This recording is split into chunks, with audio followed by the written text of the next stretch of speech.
যদি হঠাৎ কোনো দিন আপনার বাড়ি ভেঙে একটা দুনিয়ায় যাবার রাস্তা তৈরি হয় আর সেখানে গিয়ে আপনি নিজের পছন্দের মানুষকে খুঁজে পান, তাহলে কেমন হবে? কিউট মেয়েটি হঠাৎ অন্য একটা জগতে পৌঁছে নিজের ক্রাশকে খুঁজে পায়, যে ছিল ওই রাজ্যের রাজা। এমনকি তার ক্রাশ তাকে জোর করে বিয়ে করে ফেলে। এরপর থেকে আধুনিক এবং পুরনো দুনিয়ার মধ্যে এমন এমন সব মজার ঘটনা ঘটে যেটা দেখলে তোমাদের হাসতে হাসতে পেট ব্যথা হয়ে যাবে। তো চলো এই অসম্ভব মজার গল্পটি শুরু করা যাক। শুরুতেই লিয়াং নামের মেয়েকে দেখি, যে হলো এই ড্রামার মেইন লিড। সে গোসল করছিল আর ঝেং নামের একটা হ্যান্ডসাম মডেল, যে তার ক্রাশ ছিল, তার ছবির সঙ্গে কথা বলছিল। লিয়াং এর মন অনেক খারাপ ছিল, কারণ সে তার চাকরি হারিয়েছে। এজন্য তার বয়ফ্রেন্ড তাকে ছেড়ে চলে গিয়েছে। আসলে সে যেই অফিসে চাকরি করত সেই অফিসে ডাকাতি হয়েছে, আর তার বয়ফ্রেন্ড তারই বান্ধবীর সঙ্গে নতুন করে সম্পর্ক জড়িয়েছে। অর্থাৎ তার বয়ফ্রেন্ড তাকে চিট করেছে। এই দুঃখে সে চেঁচিয়ে চেঁচিয়ে সৃষ্টিকর্তাকে বলতে থাকে, আপনি কখন আমার জীবনে ওয়াংজিং এর মতো একজন সুন্দর মানুষ পাঠাবেন। এটা বলা মাত্রই তার পুরো বাড়ি এবং আসবাবপত্র কাঁপতে শুরু করে, আর তার বাড়ির অর্ধেক অংশ ভেঙে পড়ে। বিদ্যুৎ চলে যাবার কারণে লিয়াং ভয় পেয়ে যায়, আর সে গোসল থেকে উঠে বাহিরে বেরিয়ে আসে। বাহিরে এসে সে দেখতে পায় তার বাড়ির অর্ধেক অংশ একদম অন্যরকম দেখতে হয়ে গিয়েছে, যেন সেখানে অন্য একটা দুনিয়ার রাস্তা খুলে গিয়েছে। এদিকে অনেক পুরনো সময়ের রাজাকে দেখানো হয়। তার জন্য স্বয়ম্বরের আয়োজন করা হয়েছিল, আজ তার রানী নির্বাচন করা হবে। কিন্তু রাজা বলে সে নিজের রানী নিজেই বেছে নেবে। কিছুক্ষণ পরে একজন মন্ত্রী এসে জানায়, রাজার জন্য যে রানীকে ঠিক করা হয়েছিল সে একটা গার্ডের সঙ্গে পালিয়ে গিয়েছে। সেখানে থাকা এক জ্যোতিষীকে রানীমা জিজ্ঞাসা করে, এই বিয়েটা কি আজকেই হওয়ার দরকার? জ্যোতিষী জানায়, আজ তার বিয়ে হলে সেটা রাজ্যের জন্য অনেক শুভ হবে। এজন্য তারা সবাই প্রিন্সেস ফেইকে রাজার জন্য বিকল্প রানী হিসেবে পছন্দ করে। প্রিন্সেস ফেই ছিল রাজার কাজিন। রানীমা এবং প্রিন্সেস ফেই এই সিদ্ধান্তে খুশি ছিল না, কিন্তু তখনই রাজা বলে ওঠে, আমার রানী অবশ্যই আমি নির্ধারণ করব। এটা শুনে সব মানুষের মধ্যে বিভ্রান্তির সৃষ্টি হয়ে যায়। ঠিক তখনই সেখানে মাতাল অবস্থায় লিয়াং একটা ঝাড়ু নিয়ে প্রবেশ করে। লিয়াং দেখে এখানে তার মোবাইলে কোনো নেটওয়ার্ক পাচ্ছে না, তাই সে নিজের মোবাইলে হ্যালো হ্যালো দাদিমা বলে চেঁচাতে থাকে।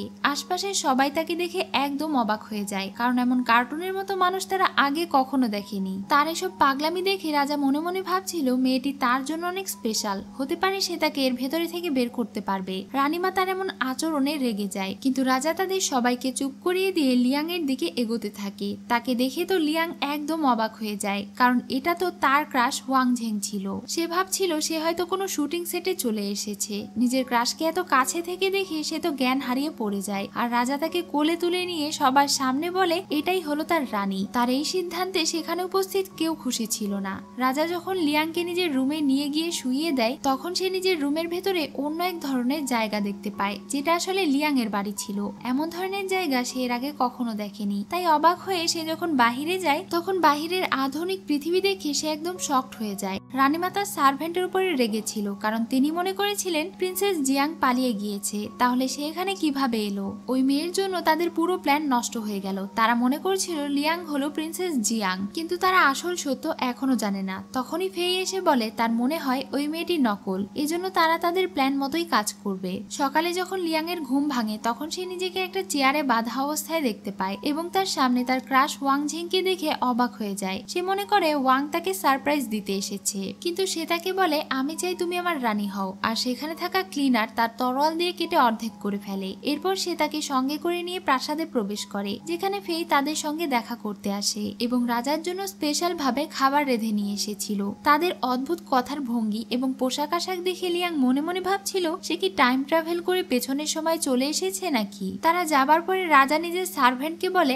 এখন থেকে তার ঘরে যেন কেউ তার অনুমতি ছাড়া প্রবেশ করতে না পারে। এখানে লিয়াং চলে যাচ্ছিল, কারণ সে বুঝতে পেরেছিল তাদের দুজনের দুনিয়া আলাদা। কিন্তু ওয়াং তাকে যেতে দেবে না, কারণ সে তাকে বিয়ে করতে চায়। লিয়াং রেগে বলে তুমি ওয়াংঝেং এর মতো দেখতে বলে আমার সঙ্গে যা খুশি তা করতে পারো না। তখন সে তাকে টেনে একটা জায়গায় নিয়ে যায়, যেখানে একজন লোককে বেঁধে রাখা ছিল। সে ছিল একজন অপরাধী। তাকে লিয়াং এর চোখের সামনে মেরে ফেলা হয়। এটা দেখে লিয়াং অনেক ভয় পেয়ে যায়, আর রাজা তাকে সেই অবস্থায় ধরে বলে আমার রানী, এখন আমাদের ট্রেনিং করার সময় হয়ে গিয়েছে, তোমাকে অনেক কিছু শিখতে হবে। যেহেতু তাকে সবাই প্রিন্সেস জিয়াং মনে করছে, এজন্য প্রিন্সেস জিয়াং যা যা করতে পারে তাকে সেগুলো শিখতে হবে। সেই প্রিন্সেস নিজের এক হাত দিয়ে শক্ত কংক্রিট ভাঙতে পারত, এছাড়াও আরো অনেক কিছু করতে পারত। 3 দিন পরে রানীমার জন্মদিন, তাই তাকে বেঁচে থাকতে হলে এগুলো শিখতে হবে। লিয়াং তো পড়ে যায় মহাবিপদে, আর কান্না করতে করতে বলে আমি এগুলো পারবো না। এরপর থেকে তাকে প্র্যাকটিস করানো শুরু করা হয়। তাকে সেই সময় প্রিন্সেসের মতো মতো করে পোশাক পরানো হয় আর সাজানো হয়। এবার তাকে দেখে রাজা বলে প্রিন্সেসদের ঠিক এমন হওয়া উচিত। লিয়াং এর হাত ব্যথা করছিল,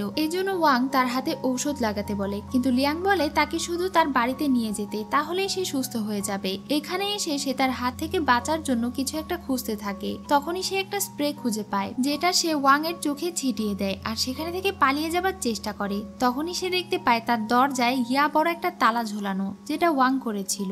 রাজা এখন নিজের চোখ মুছতে মুছতে তার দিকে তরল ধরে আর বলে তুমি এখানে থেকে কোথাও যেতে পারবে না। লিয়াং তার সামনে থেকে সরে যাবার চেষ্টা করেও পারছিল না। তখনই সে দৌড়ে একটা শোকেসের কাছে গিয়ে ধাক্কা খায়, যেখানে থেকে একটা ফুলের টপ তার মাথায় পড়ছিল, কিন্তু ওয়াং তাকে বাঁচিয়ে নেয়। এর ফলে ওয়াং এর হাতে আঘাত লাগে আর সে তার হাতে ব্যান্ডেজ করে দেয়। লিয়াং জিজ্ঞাসা করে সে তাকে কেন বাঁচালো। রাজা বলে কারণ তুমি আমার রানী, তোমাকে বাঁচানো আমার দায়িত্ব। লিয়াং বলে সে কি তাকে পছন্দ করেছে কারণ সে দেখতে অনেক সুন্দরী। রাজা তাকে ভালোভাবে দেখে বলে সে একটুও সুন্দর না। সে ঢং করে বলে আরো কাছে থেকে দেখতে।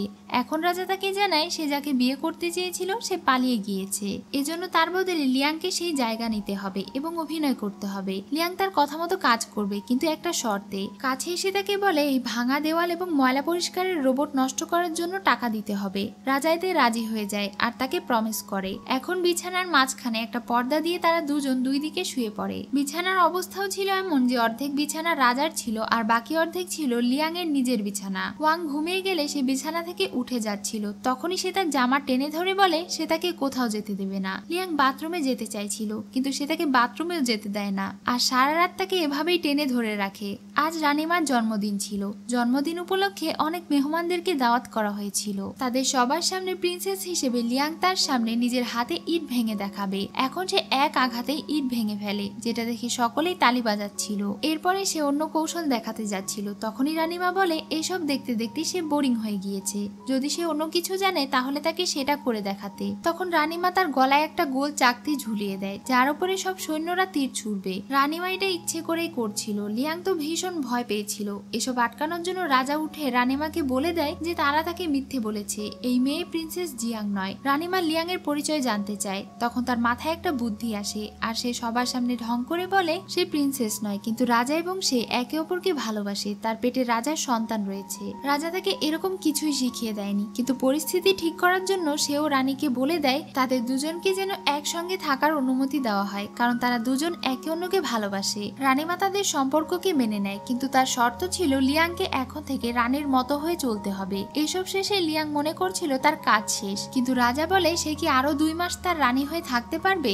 এবার তো সে একদমই রাজি হচ্ছিল না। তখনই তার মোবাইলে একটা কল আসে এবং তাকে বলা হয় এই মাসে তার কত টাকা বিল বাকি আছে। তার কাছে তো কোনো টাকা ছিল না। এখন সে ওয়াংকে বলে সে তার কথায় রাজি, যদি সে তার প্রতি মাসের সব বিল এবং বাড়ি ভাড়া পরিশোধ করে। রাজা তো এমনিতেই অনেক বড় লোক ছিল, তাই সে খুব সহজেই রাজি হয়ে যায়। এখন তারা দুজন প্রাসাদে ফিরে দেখতে পায় সেখানে আগুন লেগেছিল, যেটা নেভাতে গিয়ে একজন সার্ভেন্টের হাত পুড়ে গিয়েছে। লিয়াং তার হাতে মলম লাগিয়ে দেয় আর এই মলম তাকে দিয়ে বলে 2 সপ্তাহ 2 বেলা করে এটা ক্ষতস্থানে লাগাতে। সে তাকে লাইটারও দেয়, যেটা দিয়ে সে খুব সহজেই আগুন জ্বালাতে পারবে। এসব জিনিস দেখে তো তারা অনেক অবাক হচ্ছিল, কারণ সেই সময় এসব কিছু আবিষ্কার হয়নি। তাদের ঘরের সামনে আগুন জ্বালানোর প্ল্যান রানীমার ছিল। সেই সার্ভেন্ট এসে রানীমাকে লিয়াং এর দেওয়া লাইটার দেখায়, যেটা দেখে রানীমাও অনেক অবাক হয়ে যায়। এই ধরনের জিনিস তারা কখনো দেখেনি, এজন্য তাদের সন্দেহ হচ্ছিল লিয়াং কোনো ডাইনি কিনা। এখন রাজা 2 দুনিয়ার আরামায়েশ উপভোগ করছিল।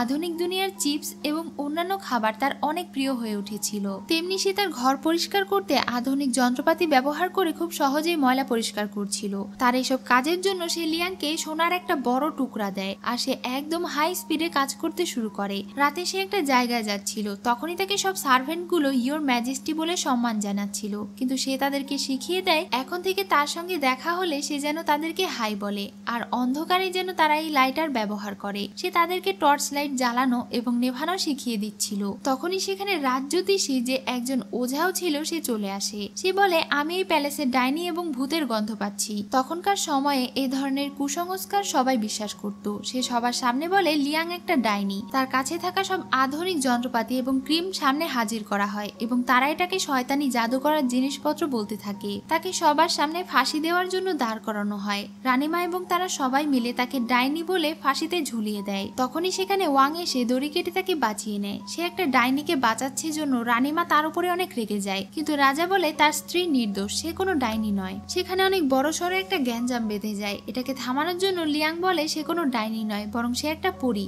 রানীমা তাকে এটার প্রমাণ দিতে বলে। সে বলে আমার পাওয়ার আমি রেখে এসেছি, পাওয়ার ফিরে পাওয়ার জন্য আমার কিছু সময়ের দরকার। রানীমা তাকে 30 মিনিটের সময় দেয়। ওয়াং তার দরজার চাবি দিয়ে তাকে জলদি ফিরে আসতে বলে। সে দৌড়ে সেখানে চলে যায়। তারা সবাই মিলে লিয়াং এর জন্য অপেক্ষা করছিল। প্রায় 30 মিনিট হয়ে গিয়েছিল, কিন্তু তখনও লিয়াং ফিরে আসেনি। এটা দেখে তারা মনে মনে খুশি হয়, কারণ সে যদি ফিরে না আসে তাহলে নতুন রানী হবে ফেই। কিন্তু তাদের সেই আশায় পানি ঢেলে দিয়ে লিয়াং পরি সেজে হাজির হয়। তার এসব অদ্ভুত যন্ত্রপাতি দেখে প্রথমে তারা বিশ্বাস করছিল না, কিন্তু তখনই সে একটা প্রজেক্টর চালিয়ে সেখানে তাদের দেবীর মতো সেজে নিজেকে হাজির করে। এটা দেখে তারা সবাই বিশ্বাস করে যে সে একটা পরি, কিন্তু তারা জানতো না যে এগুলো ভিডিও। তার কাছে থাকা রেডিও চালিয়ে দিলে সেই ভিডিওর মধ্যে থেকে দেবী সেজে থাকা একটা মেয়ে বলতে থাকে লিয়াং হলো তাদের রাজ্যের পরি। সে তাকে পৃথিবীতে পাঠিয়েছে তাদের রাজ্যের উপকারের জন্য। যদি তারা পরীর কথা শুনে চলে তাহলে তাদের জীবন সুখে পরিপূর্ণ হয়ে যাবে, কিন্তু তারা যদি পরীকে অমান্য করে তাহলে তারা সবাই ধ্বংস হয়ে যাবে। এটা দেখে সেখানে উপস্থিত সবাই সহ সেই জ্যোতিষীও এই সব কিছু বিশ্বাস করে। সে ওয়াংকে বলে এখন থেকে তাদের দুজনকে একসঙ্গে জীবন কাটাতে হবে, তারা দুজন একে অন্যের জন্যই সৃষ্টি হয়েছে। ফেই এটা বিশ্বাস করে, কিন্তু রানীমা তখনও তাকে পুরোপুরি বিশ্বাস করছিল না। সে বুঝতে পারছিল এটাও নিশ্চয়ই তার কোনো চাল হবে। সবাইকে বোকা বানানো শেষে তারা খুশি খুশি বাড়িতে ফিরে আসে। ওয়াং তাকে আবারও 2 মাস রানী সেজে থাকতে বলে, কিন্তু লিয়াং এতে রাজি ছিল না। তাকে রাজি করানোর জন্য সে লিয়াংকে এখন থেকে বাহিরে যাবার অনুমতি দিয়ে দেয়, অর্থাৎ তাকে মেইন দরজার তালার চাবি দিয়ে দেয়। এতে তো সে খুশি হয়ে যায়। তখনই লিয়াং এর কাছে তার বয়ফ্রেন্ডের কল আসে। সে তাকে বলছিল তাদের স্কুলের 15তম অ্যানিভার্সিটিতে সে এবং তার গার্লফ্রেন্ড লিন্ডা যাবে। সেখানে যেন লিয়াং না আসে, তাহলে তার অনেক লজ্জাবোধ হতে পারে। লিয়াং রেগে বলে সে যাবে না, আর কল কেটে দেয়। তাদের গ্রুপ চ্যাটের ভেতরে নিজের বয়ফ্রেন্ড এবং বেস্ট ফ্রেন্ডের একসঙ্গে ছবি দেখে তো সে ভীষণ রেগে যায়। ওয়াং জিজ্ঞাসা করে সে এত রেগে কেন যাচ্ছে। তখনই তার সামনে মডেল ওয়াং এর ছবি দেখে তার মাথায় একটা বুদ্ধি আসে। সে রাজাকে আধুনিক দুনিয়ার মানুষের মতো পোশাক পরিয়ে পুরো শহর ঘুরিয়ে দেখায়। এরপরে তাকে একটা শপিং মলে নিয়ে গিয়ে অনেক রকমের পোশাক পরিয়ে দেখতে থাকে। ফাইনালি তার একটা পোশাক পছন্দ হয়ে যায়, যেটা পরে তাকে একদম মডেল ওয়াং এর মতো দেখাচ্ছিল। এরপরে তারা দুজন মিলে গাড়িতে করে স্কুলের পার্টিতে যাচ্ছিল। লিয়াং গাড়িতে বসে তাকে সবকিছু শিখিয়ে দিচ্ছিল যে সে পার্টিতে গিয়ে সবার সামনে কি কি বলবে। সে বলবে আমি মিস্টার ওয়াং ঝেং, আমি একজন মডেল এবং আমি লিয়াংকে ভালোবাসি, তাকে আমি খুব দ্রুতই বিয়ে করতে চলেছি। সে তার ডায়লগ শিখে যাবার পরে তারা দুজনেই সেই হোটেলের সামনে চলে আসে, কিন্তু এখানে এসে ওয়াং বমি করে দেয়, কারণ তার গাড়িতে ওঠার অভ্যাস নেই। তার জামা কাপড় নষ্ট হয়ে যায়, এমনকি সে অসুস্থ বোধ করছিল। এজন্য লিয়াং আর কোনো উপায় না পেয়ে তাকে এখানে অপেক্ষা করতে বলে চলে যায়। হোটেলের ভেতরে অনেক জাঁকজমকপূর্ণ পার্টি হচ্ছিল। এখানে লিয়াং এর স্কুল লাইফের অনেক বন্ধু বান্ধবীরা এসেছিল। লিয়াং এর এক্স বয়ফ্রেন্ড আর তার বান্ধবী একসঙ্গে এসেছিল। এটা দেখে তার গা জ্বলে যাচ্ছিল। তখনই তার কাছে ফেং নামের একটা ছেলে আসে, যে স্কুল লাইফ থেকে তাকে পছন্দ করত। সে ইচ্ছে করে লিয়াং এর কাছাকাছি আসার চেষ্টা করছিল আর বলছিল যেহেতু সেও এখন সিঙ্গেল এবং লিয়াংও সিঙ্গেল, তাই তাদের দুজনের একসঙ্গে মিঙ্গেল হয়ে যাওয়া উচিত। তাদের দুজনকে একসঙ্গে দেখে সেখানে লিয়াং এর বান্ধবী তাকে অপমান করার জন্য চলে আসে, যে কিনা তার বয়ফ্রেন্ড কেউ ছিনিয়ে নিয়েছে। এখন সে তার বয়ফ্রেন্ড এবং বাকি সবাইকে ডেকে বলে লিয়াং এবং ফেং একে অপরের সঙ্গে সম্পর্কে জড়িয়েছে। এটা শুনে তো আশেপাশের সবাই হাসাহাসি করছিল, কারণ তারা সবাই জানতো ফেং ভালো ছেলে নয়। এসব কারণে লিয়াং অনেক লজ্জা পায় আর সেখানে থেকে বেরিয়ে যাচ্ছিল। ঠিক তখনই হোটেলের স্টাফরা এসে খবর দেয় মিস্টার ওয়াং তাদের হোটেলে এসেছেন। তখনই সেখানে ওয়াং প্রবেশ করে আর লিয়াং এর দিকেই যাচ্ছিল। এটা দেখে লিয়াং আবারও তার উপরে ক্রাশ খেয়ে যায়। লিন্ডা একটু ভাব দেখিয়ে মিস্টার ওয়াং এর কাছে যায়, কিন্তু সে তাকে একদমই পাত্তা না দিয়ে লিয়াং এর পাশে গিয়ে দাঁড়ায়। লিয়াং থেকে আস্তে আস্তে জিজ্ঞাসা করে এই পোশাক সে কোথায় পেল। সে বলে আমাকে এটা সিকিউরিটি গার্ড দিয়েছে। যাই হোক, এখন পরিস্থিতি সামলানোর জন্য ওয়াং তার মুখস্থ করা সবগুলো ডায়লগ গড়গড় করে বলে যাচ্ছিল। এখন সে লিয়াংকে সবার সামনে প্রপোজ করে। এটা দেখে লিয়াং এর বান্ধবী আর তার এক্স বয়ফ্রেন্ডের অনেক হিংসে হচ্ছিল, আর সেখানে থাকা সবাই অনেক অবাক হয়ে যায়। পার্টি শেষ করে তারা দুজন বাড়ি ফিরছিল। তখন লিয়াং তাকে বলে তুমি অনেক সুন্দর অভিনয় করেছো, একদম সময় মতো চলে এসেছিলে। তাদের চেহারা একদম দেখার মতো ছিল। ওয়াং বলে তুমি তো আগে আমাকে অনেক সাহায্য করেছো, তাই এবার তোমাকে না হয় আমি একটু সাহায্য করলাম। লিয়াং তাকে অনেক সুন্দর একটা জায়গায় নিয়ে যায়। এত সুন্দর আধুনিক জায়গা দেখে ওয়াং শুধু অবাকই হচ্ছিল। সে আসলে তাকে এখানে খাওয়াতে নিয়ে এসেছিল। লিয়াং তাকে এক ধরনের খাবার খেতে দেয় আর বলে এটা আমার প্রিয় খাবার, যদিও এটার গন্ধ একটু বাজে, কিন্তু খেতে অনেক সুস্বাদু। প্রথমে তো সে ভাব নিয়ে বলছিল আমি কখনো এই ধরনের খাবার খাই না, কিন্তু এরপরে সেই আবার একের পর এক বাটি ভর্তি খাবার খেয়ে খেয়ে সাবার করে ফেলে। এরপরে তারা বাচ্চাদের মতো বিভিন্ন ধরনের গেম খেলে। ওয়াং তাকে অনেক শপিং করে দেয়, আর এরপরে তারা দুজন খুশি খুশি বাড়ি ফিরে আসে। এদিকে যুদ্ধ শেষ করে সেনাপতি সা রাজ্যে ফিরে আসে। তাকে দেখে তো সবাই একটার পর একটা অভিযোগ জানাতে শুরু করে, আর সেনাপতি বলে আমি সবকিছু ঠিক করে দেব, চিন্তা করো না। রাতে সে তার ঘরে ফিরে একটা সিক্রেট বাক্স থেকে রিমোট বের করে। রিমোটে টিপ দেওয়া মাত্রই সেখানে একটা দরজা খুলে যায়, কিন্তু দরজার পেছনে দেওয়াল ছাড়া আর কোনো কিছুই ছিল না, যেটা দেখে সে ভীষণ অবাক হয়ে যায়। এরপরে সে গিয়ে রানীমায়ের সঙ্গে দেখা করে। তিনি তাকে লিয়াং এর স্ত্রীর ব্যাপারে সবকিছু খুলে বলেন, আর বলেন ওই মেয়েটা একটা ডাইনি, তার কাছে অদ্ভুত সব জিনিসপত্র আছে, সে যেন এই ব্যাপারটা ইনভেস্টিগেট করে দেখে। সেনাপতি সা এই ব্যাপারটা দেখবে বলে চলে যাচ্ছিল, তখনই পেছনে থেকে প্রিন্সেস ফেই তার কাছে আসে এবং তাকে একটা লাইটার দিয়ে বলে এটা ওই মেয়ের একটা জাদু অস্ত্র। সেনাপতি যখন লাইটার তার হাত থেকে নেয় তখন তাদের দুজনের হাতে টাচ হয়ে যায়, আর তারা দুজনেই ভীষণ লজ্জা পেয়ে যায়। এত পরিমাণের লজ্জা পায় যে তারা একে অন্যের দিকে তাকিয়ে ভালোভাবে কথাই বলতে পারছিল না। লিয়াং তার আধুনিক যন্ত্রে করে ঘুরে বেড়াচ্ছিল, তখনই সেনাপতি তাকে ধরে ফেলে আর একটা লাইটার দেখিয়ে বলে এটা কি তোমার? সে বলে হ্যাঁ এটা আমার, আর এটা দিয়ে আমি চাইলেই তোমাকে জ্বালিয়ে পুড়িয়ে ভস্ম করে দিতে পারি। সেনাপতি তখন এই লাইটারের সাহায্যে তার সামনে একটা সিগারেট ধরায়। লিয়াং তখন অবাক হয়ে বলে তুমিও কি তাহলে আসল দুনিয়া থেকে এসেছো? সেনাপতি তার আসল পরিচয় দেয়। তখন লিয়াং বলে ওঠে তার মানে তো আপনি আমার বস, আপনি যে ডিপার্টমেন্টের হেড, আমি সেই ডিপার্টমেন্টে কাজ করতাম। তখন মিস্টার সা তাকে জিজ্ঞাসা করে সে কি তাদের ডিপার্টমেন্টে এরকম দেখতে টাইম মেশিন দেখেছিল। লিয়াং জানায় সে কোনো টাইম মেশিনে করে এখানে আসেনি। সে যখন বাথটাবে গোসল করছিল তখন হঠাৎ তার বাড়ির দেওয়াল ভেঙে যায় আর সে এখানে চলে আসে। তখন মিস্টার সা তার বাঁধন খুলে দেয় এবং তাকে আধুনিক দুনিয়ায় নিয়ে যেতে বলে। লিয়াং তাকে সঙ্গে করে নিজের বাড়িতে নিয়ে আসে। তখন জেনারেল সা একটা সবুজ গাছের টপ খুঁজে পায়, যেটা দেখে সে বলে এইটাই হলো টাইম মেশিন। এখন সে লিয়াং এর হাতের বাঁধন খুলে দিচ্ছিল, যেটা দেখে ওয়াং ভুল বোঝে আর তাকে ধাক্কা মারে। এর কারণে তার হাতে থাকা টাইম মেশিন পড়ে নষ্ট হয়ে যায়। তখন চারিদিকের আবহাওয়া খারাপ করতে শুরু করে। ওয়াং তাকে জিজ্ঞাসা করে সে এখানে কি করছে। মিস্টার সা তাদের দুজনকেই জানায় একদিন সে এই টাইম মেশিন তৈরি করেছিল আর এটার মাধ্যমে ভুল করে তাদের রাজ্যে পৌঁছে গিয়েছিল।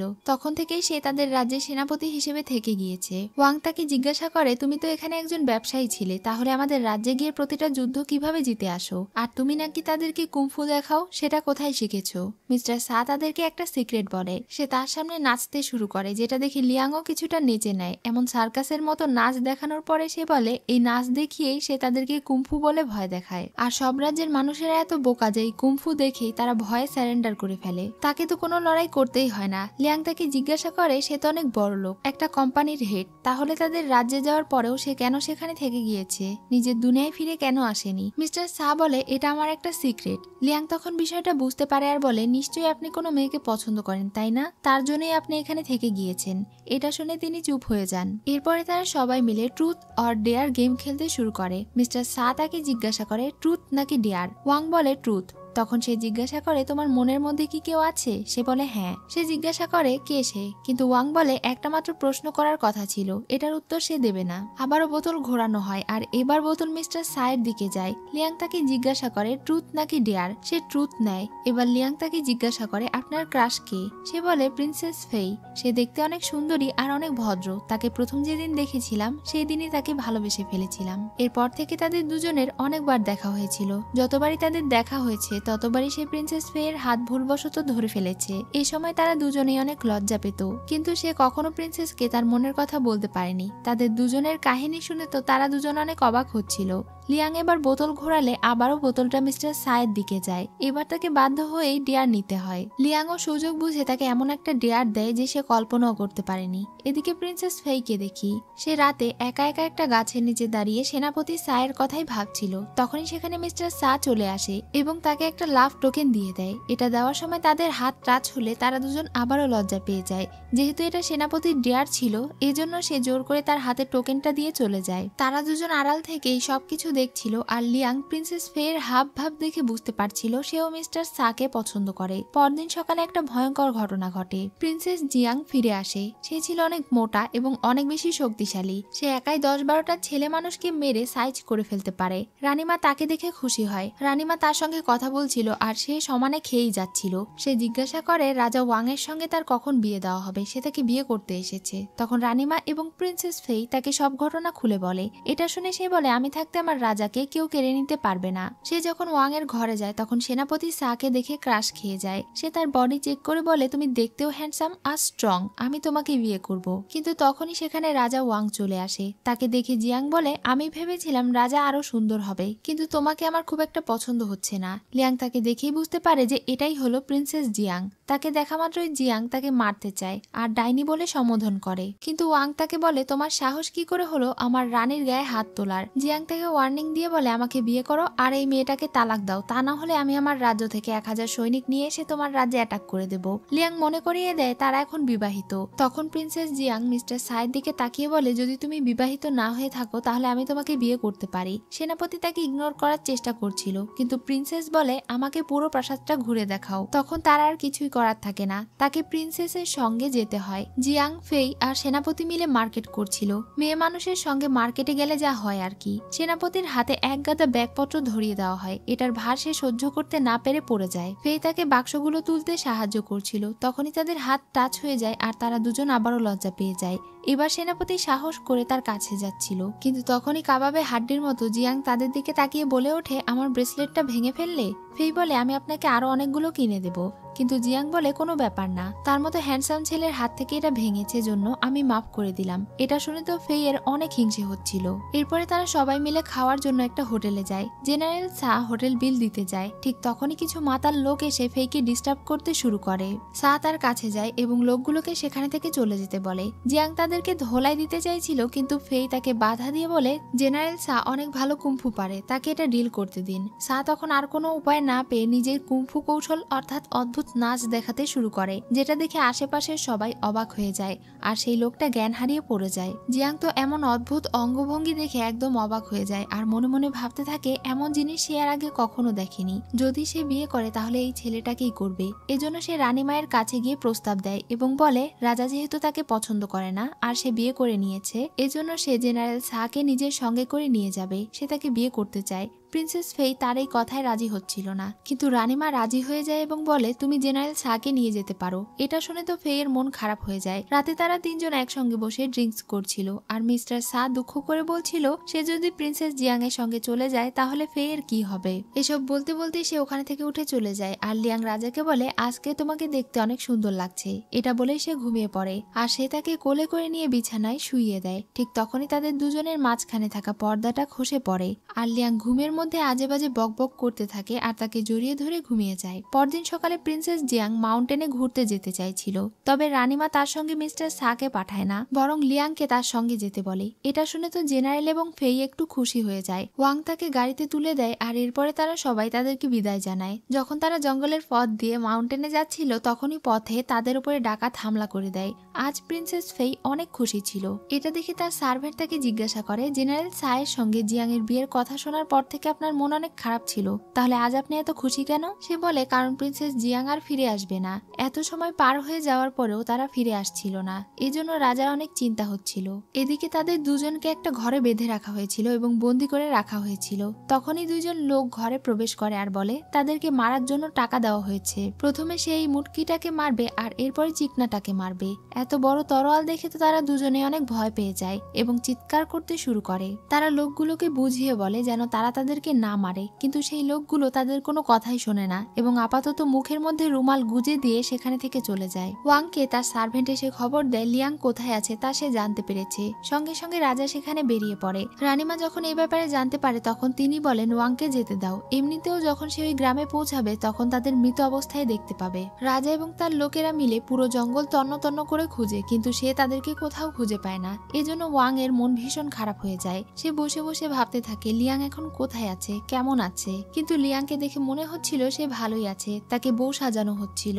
গ্রামের সব লোকেরা খাওয়া দাওয়া এবং আনন্দ করছিল। অন্যদিকে প্রিন্সেস ফেই বেশ আনন্দে ছিল। তার সঙ্গে জেনারেল সা দেখা করতে আসে এবং লিয়াং এর নিখোঁজ হওয়ার ব্যাপারে কথা বলে। তখন ফেই বলে তারা দুজন আর কখনো ফিরে আসবে না। মিস্টার সা বুঝতে পারে ফেই নিশ্চয়ই এই সব কিছু ষড়যন্ত্রের ব্যাপারে জানে। সে তাকে এ ব্যাপারে জিজ্ঞাসাও করে, কিন্তু ফেই তাকে কিছু বলে না। তখন সে রাগ করে তার কাছে থেকে বিদায় নিয়ে চলে যায়। লিয়াংকে বউ সাজানোর পরে ঘরে নিয়ে আসা হয়, যেখানে তার অসুস্থ হবু স্বামীকে রাখা ছিল। সে ছিল এই গ্রামের প্রধানের ছেলে। ছেলেটা অনেক অসুস্থ ছিল। তারা মনে করছিল ছেলেটি হয়তো আর 1-2 দিন বাঁচবে, এজন্যই তাকে বিয়ে দেওয়া হয়েছে। সুযোগ বুঝে লিয়াং সেই মেয়েটির মাথায় মেরে তাকে অজ্ঞান করে দেয়। আর এরপরে ছেলেটির কপালে হাত দিয়ে সে বুঝতে পারে তার তো জ্বর হয়েছে। তখন সে ব্যাগ থেকে জ্বরের 2টা ট্যাবলেট বের করে ছেলেটিকে খাইয়ে দেয়। আর এরপরে মুখে রুমাল বেঁধে জিয়াং এর রুমে গিয়ে তার বাঁধন খুলে দেয়। তারা দুজন গভীর রাতে চুপি চুপি সেখানে থেকে পালাতে থাকে। ফেয়ের মন খারাপ ছিল, কারণ জেনারেল সা তার উপরে রেগে আছে। তখনই সে খেয়াল করে সা তাকে যেই লাভ টোকেন দিয়েছিল সেই ব্যাগের ভেতরে একটা চিঠি লেখা আছে। চিরকুটে লেখা ছিল, প্রিন্সেস ফেই আমার দেখা সবচেয়ে দয়ালু এবং সুন্দর মনের মেয়ে। তার মন একদম চাঁদের আলোর মতো স্বচ্ছ। এটা পড়ে সে অনেক ইমোশনাল হয়ে যায় আর ঠিক করে সে জেনারেল সায়ের সঙ্গে গিয়ে দেখা করবে। জেনারেল সা যখন তার বাড়ি থেকে বের হয় তখন ফেই তার সঙ্গে কথা বলতে চায়, কিন্তু সে তাকে ইগনোর করছিল। এটা দেখে ফেয়ের আর সহ্য হয় না। সে বলে দেয় যে সে জানে লিয়াং এবং জিয়াং কোথায় আছে। এদিকে তারা দুজন যখন পালাচ্ছিল ঠিক তখনই সেখানে বেঁধে রাখা কুকুর লিয়াংকে দেখে ঘেউ ঘেউ করতে শুরু করে। কুকুরের এত ডাকাডাকি শুনে গ্রামের সবাই জেগে যায় এবং তাদেরকে ধরে ফেলে। গ্রামের মাতব্বর সেখানে আসে আর তাদের দুজনকে মেরে ফেলতে চায়। ঠিক তখনই সেখানে রাজা পৌঁছে যায় আর বলে, আমার রানীকে মারার সাহস তোমাদেরকে কে দিয়েছে? গ্রাম প্রধান তাকে জিজ্ঞাসা করে, আপনি রাজা আর সে রানী? তারা বলে হ্যাঁ। তখন তিনি হাসতে শুরু করেন আর তিনি মনে করেন ওয়াং আসল রাজা নয়, সে রাজা সেজে সে এখানে নাটক করছে, এজন্য সে তাদের উপরে হামলা করতে যাবে। ঠিক তখনই একজন এসে খবর দেয় মাতব্বরের ছেলের জ্ঞান ফিরে এসেছে। তিনি আর এক মুহূর্ত দেরি না করে নিজের ছেলেকে গিয়ে দেখেন। তার ছেলে এখন কিছুটা সুস্থ বোধ করছিল। তার ছেলে অনেক দিন থেকে অসুস্থ হয়ে পড়েছিল, কিন্তু এতদিন পরে তার ছেলের জ্ঞান ফিরে আসতে দেখে তিনি অনেক খুশি হয়ে যান। লিয়াং বলে তার ছেলের তেমন সিরিয়াস কোনো অসুখ হয়নি, তার শুধুমাত্র জ্বর হয়েছে। জমিদার বলে তারা অনেক দিন ধরে তার ছেলের চিকিৎসা করাচ্ছে এবং অনেক কবিরাজ দেখিয়েছে, তবুও তাকে সারাতে পারেনি। লিয়াং বলে তাকে ভুল ঔষধ খাওয়ালে তো সে অসুস্থ হবেই। সে নিজে এখানে থেকে ছেলেটার চিকিৎসা করতে চায় আর এর বদলে জমিদার তাদেরকে ছেড়ে দেবে। ওয়াং এর তার জন্য চিন্তা হচ্ছিল, কিন্তু লিয়াং তাকে চিন্তা করতে বারণ করে। তার বাবা এক সময় গ্রামের ডাক্তারি করত, এজন্য সে অনেক ঔষধের ব্যাপারে জানে। সে ছেলেটাকে ঠিক সুস্থ করে তুলবে। ওয়াংও তার সঙ্গেই থাকতে চায়। রানীমা যখন জানতে পারে ফেই সেনাপতিকে সবকিছু বলে দিয়েছে তখন তিনি অনেক রেগে যান আর বলেন, তুমি আমাকে হতাশ করেছো। এটাই সুযোগ ছিল লিয়াংকে মেরে ফেলার, কিন্তু সেই সুযোগটাও আমরা হারিয়ে ফেললাম। তুমি কি রানী হতে চাও না? ফেই তার আন্টির কাছে ক্ষমা চায় আর বলে সে আর রাজসিংহাসনের জন্য লড়াই করতে চায় না, সে ক্লান্ত। এটা শুনে রানীমা তার উপরে রেগে যায় এবং তাকে এখানে থেকে চলে যেতে বলে। বাহিরে বসে ফেই যখন কান্নাকাটি করছিল তখনই তার পাশে দিয়ে একটা ক্লিনিং রোবট যাচ্ছিল। তখন সে এই রোবটের পিছু করে আর পিছু করতে করতে ফেই অন্যরকম একটা ঘরের ভেতরে চলে আসে। এটা লিয়াং এর বাড়ি ছিল। এমন বাড়ি সে এর আগে কখনো দেখেনি। সেখানে সব অদ্ভুত জিনিসপত্র দেখে তার ভয় হচ্ছিল। ঘুরে দেখতে দেখতে সে বারান্দায় চলে যায় আর বাহিরের পৃথিবী দেখে সে একদম হতবাক হয়ে যায়। এদিকে লিয়াং জমিদারের ছেলেকে একদম সুস্থ করে তুলেছিল, যেটা দেখে তো জমিদার তার কৃতজ্ঞতা প্রকাশ করে। লিয়াং তাদেরকে এক পাতা জ্বরের ঔষধ দিয়ে দেয় আর বলে এই ঔষধ যেন তারা তাকে সময় মতো খাওয়ায়। এমন ঔষধ তারা এর আগে কখনো দেখেনি। এই ব্যাপারটা নিয়ে তারা সবাই অনেক বেশি খুশি ছিল আর এখন তারা সবাই খুশি খুশি রাজা এবং রানীকে বিদায় দেয়। লিয়াং তাদের সবাইকে বিদায় দিয়ে চলে যায়। অন্যদিকে ফেই আধুনিক দুনিয়ায় প্রবেশ করে। সে চারিদিকের মানুষদেরকে দেখে অনেক ভয় পাচ্ছিল। সে এখানে ওখানে ঘুরে বেড়াচ্ছিল, রাস্তায় দৌড়ে বেড়াচ্ছিল। ঠিক তখনই একটা গাড়ি তার সামনে চলে আসে। তবে মিস্টার সা তাকে অ্যাক্সিডেন্ট হওয়া থেকে বাঁচিয়ে নেয়। তাকে দেখে ফেই ভয়ে জড়িয়ে ধরে আর বলে, আপনি আমাকে বাঁচাতে এসেছেন? সে বলে, তোমার বিপদ হলে আমি সব সময় তোমার পাশে থাকবো। রাজা এবং রানী যখন তাদের বাড়িতে ফিরে আসে তখন তারা জানতে পারে প্রিন্সেস জিয়াং নিজের রাজ্যে ফিরে গিয়েছে। তারা দুজনও চমকে যায়। লিয়াং এখন তাদের দুজনকে জিজ্ঞাসাবাদ করতে শুরু করে। সে বলে, তাহলে তুমি আমাদের ব্যাপারে সবকিছু জেনে গিয়েছো?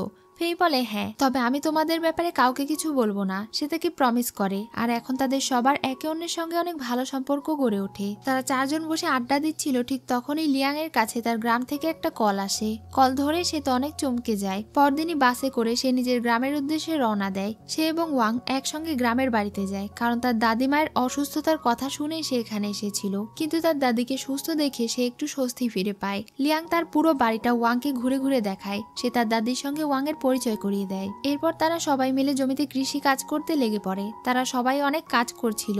লিয়াংকে তার ভাইয়ের সঙ্গে খুনসুটি করতে দেখে ওয়াং এর রাগ হচ্ছিল। দূর থেকে দাদিমা তাদের ছবি তুলে পুরো গ্রামবাসীকে হোয়াটসঅ্যাপ করে দেয় আর বলে, আমার নাতনি ফিরে এসেছে, সঙ্গে তার বয়ফ্রেন্ড নিয়ে এসেছে। এই খবর পাওয়া মাত্রই সন্ধ্যাবেলা ওয়াংকে দেখতে সব মহিলারা চলে আসে। তারা তাকে একটার পর একটা প্রশ্ন করেই যাচ্ছিল আর ওয়াং এত প্রশ্নের উত্তর দিতে দিতে অনেক বিব্রত বোধ করছিল। যেহেতু সে বলেছিল সে একটা পেইন্টার, এজন্য তারা ওয়াং ওয়াংকে দিয়ে অনেকগুলো লিফলেট লিখিয়ে নেয়। পরদিন সকালে সে যখন দাদিমায়ের সঙ্গে গল্প করছিল তখন দাদিমা তাকে বলে, আমি জানি তুমি আর লিয়াং একে অন্যকে পছন্দ করো। আমার নাতনি তোমার সঙ্গে থাকলে অনেক খুশি থাকে, তাই আমি তোমাকে একটা অনুরোধ করতে চাই, তাকে সবসময় সুখে রেখো আর সবসময় তার পাশে থেকো। ওয়াং দাদিমাকে প্রমিস করে যে সে সবসময় লিয়াং এর পাশে থাকবে। এরপরে সে আর লিয়াং পুকুর পাড়ে গিয়ে একসঙ্গে সময় কাটাচ্ছিল আর গান শুনছিল। এখানে ওয়াং তাকে কিস করে দেয় আর বলে, তুমি কি আমার গার্লফ্রেন্ড হবে? তোমার দাদিমা আমাদের দুজনের সম্পর্ক মেনে নিয়েছে, তিনি চান আমরা সবসময় একসাথে থাকি। লিয়াং তার প্রস্তাবে রাজি হয়ে যায় এবং বলে, আমিও তোমাকে পছন্দ করি। তখন ওয়াং অনেক খুশি হয়ে যায়। এখন তারা দুজন একসঙ্গে ঘুরে বেড়ায় আর অনেক আনন্দ করে। পরদিন সকালে দাদিমায়ের কাছে থেকে বিদায় নিয়ে তারা বাড়িতে ফিরে যাচ্ছিল।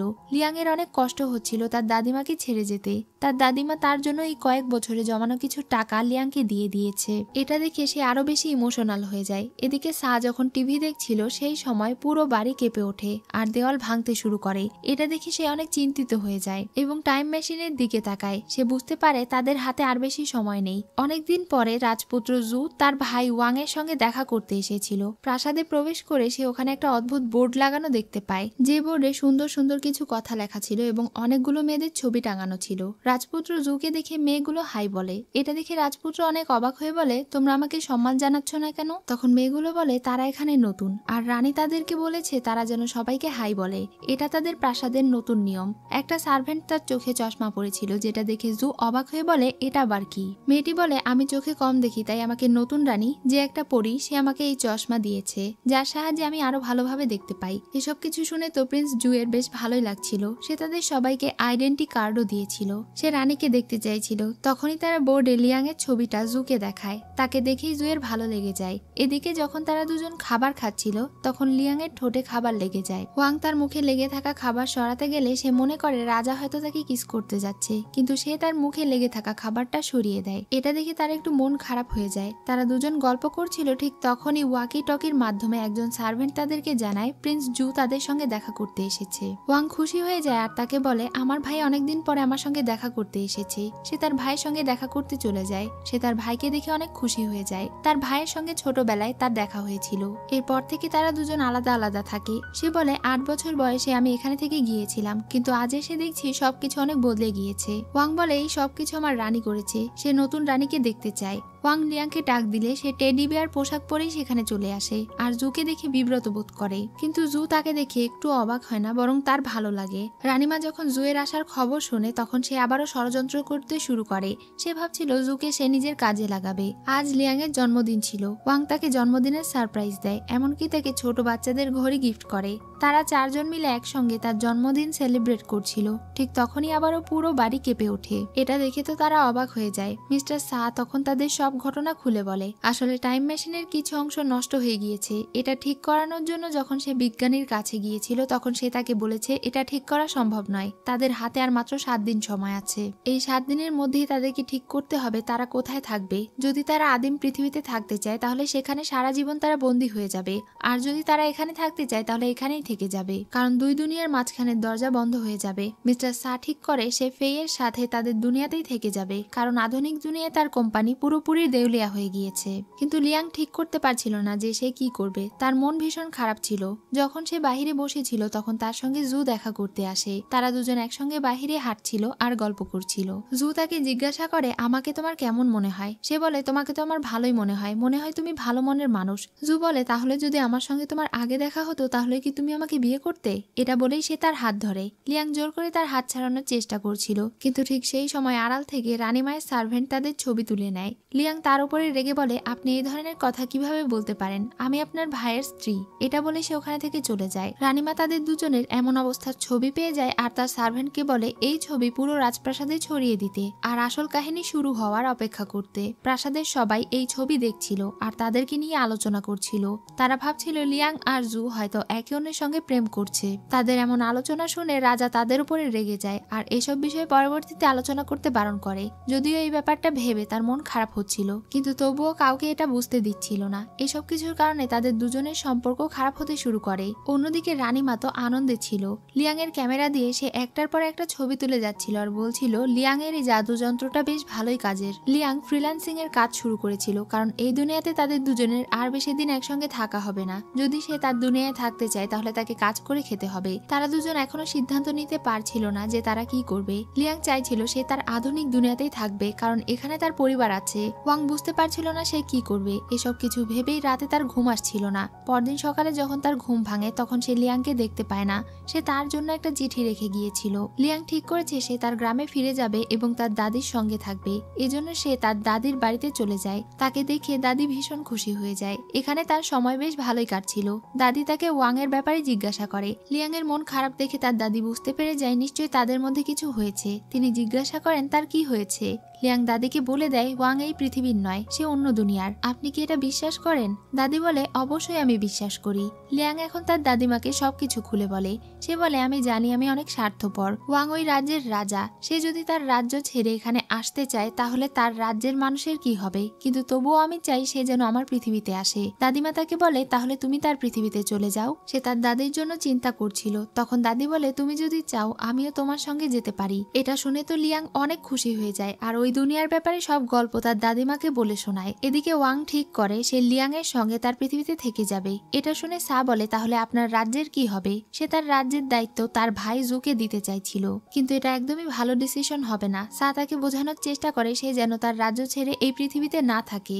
ওয়াং বলে আমি আমার ডিসিশন নিয়ে নিয়েছি, আমি এখানেই থাকবো কারণ আমি লিয়াংকে ভালোবাসি। তার এই সিদ্ধান্তে জেনারেলের অনেক রাগ হচ্ছিল। পরদিন সকালে লিয়াং আবার তার বাড়িতে ফিরে আসে। সে ওয়াংকে খোঁজার জন্য প্রাসাদের দিকে চলে যায়। তাকে খুঁজতে খুঁজতে হঠাৎ করেই সে একটা কূপের ভেতরে পড়ে যায়। ওয়াং তার সার্ভেন্টকে অনেকগুলো টাকা দেয় আর বলে সে লিয়াং এর দুনিয়ায় থাকার সিদ্ধান্ত নিয়েছে, এজন্য সে যেন এই টাকাগুলো নিয়ে নেয়। এসব কথাই বলছিল তখনই হইচই শুনে তারা কূপের কাছে যায় এবং জানতে পারে লিয়াং কূপের ভেতরে পড়ে গিয়েছে। ওয়াং তার লোকদের বলে জলদি লিয়াংকে উদ্ধার করার ব্যবস্থা করতে। জু সেখানে আসে আর সেও লিয়াংকে বাঁচাতে চায়। এই ব্যাপারটা নিয়ে তাদের দুজনের মধ্যে ঝগড়া বেঁধে যায়। তাদের ঝগড়ার মাঝে লিয়াং একাই কূপের ভেতরে থেকে উঠে আসে। ওয়াং তখন জুয়ের চোখের সামনে দিয়ে লিয়াংকে কোলে করে নিয়ে সেখানে থেকে চলে যায়। রুমে এসে লিয়াং এর যত্ন নিচ্ছিল। তখন সে বলে আমি তোমাকে কিছু বলতে চাই। আমি ঠিক করেছি আমি তোমার সঙ্গে তোমার পৃথিবীতেই থেকে যাব, আর দাদিমা বলেছে তিনিও আমাদের সঙ্গে যাবেন। এটা শুনে তো ওয়াং অনেক খুশি হয়ে যায় আর তারা খুশিতে দুজন একে অন্যকে জড়িয়ে ধরে। ওয়াং তাকে বলে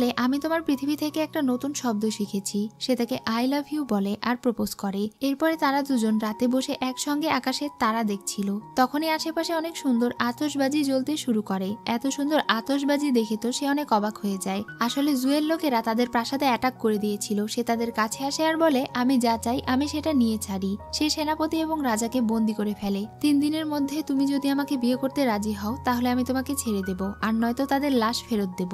এটা বলে সে তাদের সঙ্গে করে নিয়ে যায়। রানীমা, সেনাপতি ফেই এবং রাজাকে বন্দি করে রাখা ছিল। কিছুক্ষণ পরে জেলখানায় তাদের সঙ্গে লিয়াং দেখা করতে আসে। লিয়াং তাকে চিন্তা করতে বারণ করে। সে তাকে বাঁচানোর কোনো না কোনো উপায় খুঁজে বের করবে। এটা বলে তারা দুজন আলাদা হয়ে যায়। রাতে জু বিনা অনুমতিতে লিয়াং এর ঘরে প্রবেশ করে। সে মাতাল অবস্থায় ছিল। লিয়াং তার সঙ্গে খারাপ ব্যবহার করে, এজন্য সে তাকে চর মারে আর বলে কোনো ব্যাপার না, আগামীকাল আমাদের বিয়ে হবে, সেই পর্যন্ত আমি অপেক্ষা করব। এটা বলে সে ওখানে থেকে চলে যায়। সে চলে যাওয়ার পরে লিয়াং ওয়াকি টকির মাধ্যমে একজনের সঙ্গে কন্ট্যাক্ট করার চেষ্টা করছিল, কিন্তু ওপারে থেকে কেউ রেসপন্স করে না। পরদিন সকালে জু বিয়ের পোশাক পরে রেডি হয় আর লিয়াং রেডি হয়ে তাকে বিয়ে করার জন্য আসে। সবার সামনে জু তাকে জোর করে নিয়ে গিয়ে দাঁড় করায়। এরপরে তাদের বিয়ের কাজ শুরু হয়। সে জোর করে তাকে পানীয় খেতে বলে। লিয়াং কান্না করতে করতে যখন এটা খেতে যাবে ঠিক তখনই সেখানে প্রিন্সেস জিয়াং এবং রাজার সার্ভেন্ট চলে আসে। আসলে গতরাতে সে সার্ভেন্টের সঙ্গে কন্ট্যাক্ট করার চেষ্টা করেছিল, যদিও তাদের কথা হয়নি, কিন্তু সার্ভেন্ট প্রাসাদের লোকদের কাছে থেকে জানতে পেরেছিল লিয়াং এর সঙ্গে জুয়ের বিয়ের ব্যাপারটা। তাকে সাহায্য করার জন্য প্রিন্সেস জিয়াং নিজের রাজ্যের 1000 সৈনিক নিয়ে তাদের উপরে অ্যাটাক করে দিয়েছে। একই সাথে সে রাজাকেও মুক্ত করে ফেলেছে। জু এখন ভয়ে থরথর করে কাঁপতে থাকে। তারা আবারও নিজের রাজ্য ফিরে পায়। সকলেই অনেক খুশি ছিল। পরদিন সকালে প্রিন্সেস জিয়াং জুকে তার সঙ্গে বেঁধে নিজের রাজ্যে নিয়ে চলে যাচ্ছিল আর বলছিল আজ থেকে তুই আমার চাকর। সে তাকে সঙ্গে করে নিয়ে চলে যায়। লিয়াং যখন প্রাসাদে চলে যাওয়ার জন্য ব্যাগপত্র গুছিয়ে নিচ্ছিল তখনই তার দাদিমায়ের কল আসে। সে তার কাজিনকে জিজ্ঞাসা করে দাদিমাকে গাড়িতে তুলে দিয়েছো? তার কাজিন বলে হঠাৎ করে তার দাদিমা অসুস্থ হয়ে পড়েছে, তাকে হাসপাতালে ভর্তি করা হয়েছে। এটা শুনে লিয়াং আর এক মুহূর্ত দেরি না করে তার দাদিমায়ের সঙ্গে দেখা করতে চলে যায়। তিনি অনেক অসুস্থ ছিলেন। সে তার দাদিমায়ের সঙ্গে কথা বলছিল। তখনই ওয়াং তাকে জরুরি ভিত্তিতে যাওয়ার জন্য সিগন্যাল পাঠাচ্ছিল। তার হাতে আর বেশি সময় ছিল না, কিন্তু সে নিজের দাদিমাকে রেখেও যেতে পারছিল না। তখন তার দাদিমা তাকে চলে যেতে বলে। তিনি বলেন ওয়াং তোমাকে মন থেকে ভালোবাসে, তুমি তার কাছে ফিরে যাও, আমি তোমাদের জন্য মন থেকে দোয়া করব।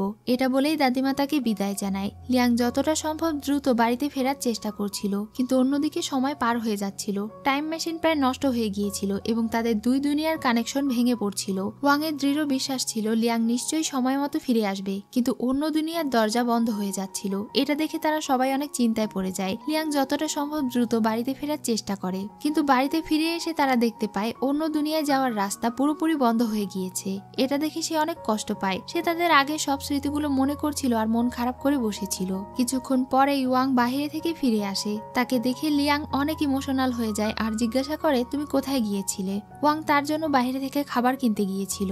লিয়াং যেহেতু সময় মতো ফিরে আসতে পারেনি, এজন্য সে তার পৃথিবীতেই থেকে গিয়েছে আর এখন থেকে সে এখানেই সারা জীবনের জন্য থাকবে। লিয়াং তাকে জিজ্ঞাসা করে, তাহলে রাজ্য এখন কে সামলাচ্ছে? এটা শুনে ওয়াং হাসে। ওয়াং এই পৃথিবীতে থেকে যাওয়ার আগে একটা দলিল লিখে গিয়েছিল, যার মাধ্যমে সে সেনাপতি সা এবং ফেইকে এই রাজ্যের রাজা এবং রানী ঘোষণা করে গিয়েছে। এখন থেকে তারা দুজনে এই রাজ্যের রাজা এবং রানী। রানী মায়েরও মনের আশা পূরণ হয়েছে, কারণ সে সব সময় চেয়েছিল ফেই যেন এই রাজ্যের রানী হয়। এখন তারা দুজন সুখে শান্তিতেই জীবন কাটাতে থাকে। অন্যদিকে লিয়াং ওয়াংকে পড়াশোনা শেখাচ্ছিল যেন সে এখানে টিকে থাকতে পারে। এসব শেখানোর চক্করে তাদের দুজনের মধ্যে রোমান্স শুরু হয়ে যায়। ঠিক তখনই সেখানে একটা লোক আসে। সে দেখতে একদম জুয়ের মতো ছিল, তবে সে জু ছিল না। সে ছিল মডেল ওয়াং ঝেং এর সেক্রেটারি। ওয়াং তার মতো সেজে পাবলিকালি ঘুরেছে, এতে করে তার ইমেজ নষ্ট হয়েছে। এজন্য মডেল ওয়াং ঝেং তাদের সঙ্গে দেখা করতে আসে। নিজের ক্রাশকে চোখের সামনে দেখে তো লিয়াং অবাক হয়ে যায় আর ভীষণ খুশি হয়ে যায়। এখানেই মুভিটির কাহিনী শেষ হয়ে যায়। সো ভিউয়ার্স, আজকের এই মুভিটি তোমাদের কেমন লাগলো তা অবশ্যই কমেন্ট করে জানিও। আর এমনই আরো মুভি পেতে অবশ্যই আমার চ্যানেলে সাবস্ক্রাইব করে দিও।